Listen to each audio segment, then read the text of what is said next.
Hi everyone. Thanks for squeezing me in. So it was nice to be here. Thank you again to Janelle, Francesca, and Joy for organizing this. And it's been a nice 12 months for me to be kind of integrated into the XR community here on campus. So I'm the subcommittee chair for the XR in Arts and Museums. I'm also the experimental digital arts supervisor in the DMA. Go DMA, yes. And I just wanted to give you an update, really, because we've been ideating as a pretty large group. We're all different collaborators from different parts of campus, but there is some progress happening in some of our ideas. So I just wanted to present those because I think they're pretty exciting and could be interesting to talk about afterwards too.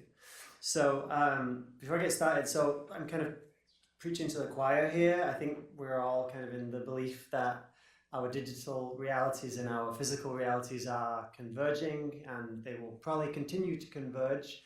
To what level, we don't know, but at this moment, it does seem that a kind of immersive, augmented reality is not too far away from our potential daily lives. Yeah, so hopefully once the headset kind of shrinks down, which already Meta has already created glasses that we can wear. This technology is gonna be really a kind of a world changer for our experience of the world around us, with good and bad effects, I am sure. So with the XR community and art museums, I kind of laid out three kind of concepts. Now we have like digital skins, so we can add digital elements to surfaces. We can add three-dimensional elements to physical objects and vice versa. And then also this idea of digital brain, which really ties in with this idea of AI and generative imagery, sound, content.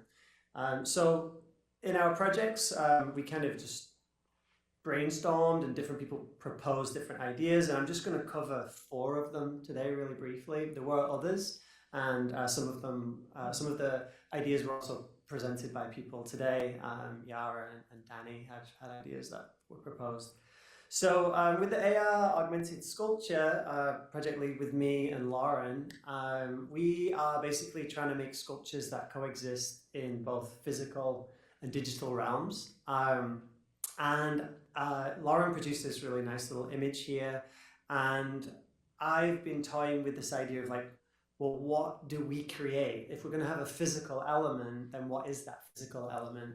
So I've been going down this kind of path of 3D printed ceramics, with maybe some kind of surface construction that triggers the AR experience. So not basically a QR code embedded on a rock, but more like the actual surface being the trigger.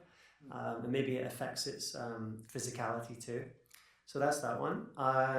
This is another project proposed by Yolanda Jing down here.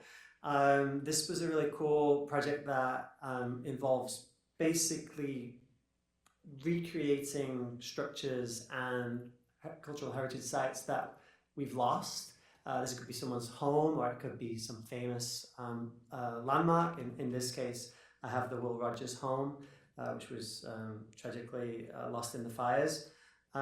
But there are large image bases and video bases for that particular home, and probably people have it of their own homes who may have lost their own houses. So basically, through this idea of getting these archives using 3D model generation and photogrammetry techniques, which some have been discussed today, then implementing those into Unreal Engine, you can then explore those structures and, in a sense, almost archive the spaces that you may have lost. So that's a really cool project. Another project which was proposed by Francesca was the idea that UCLA has a pretty long history with the Olympics, and we are going to be housing, I believe, Olympians on campus in 2028.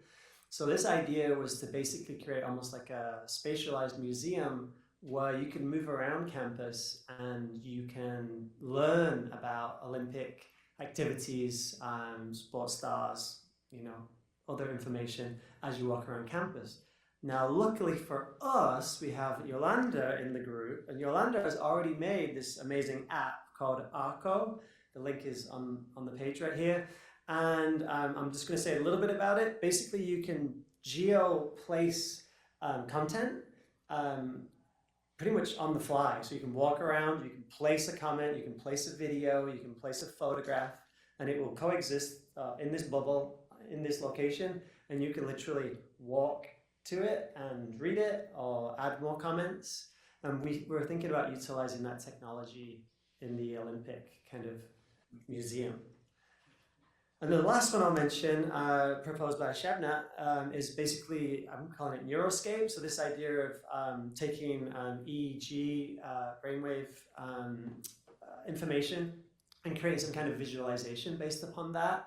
Now, whether this will be more of a creative output or a more practical output, we're not sure just yet, but we are planning to push that one forward. And the movable EEG unit that was mentioned earlier could be useful for that.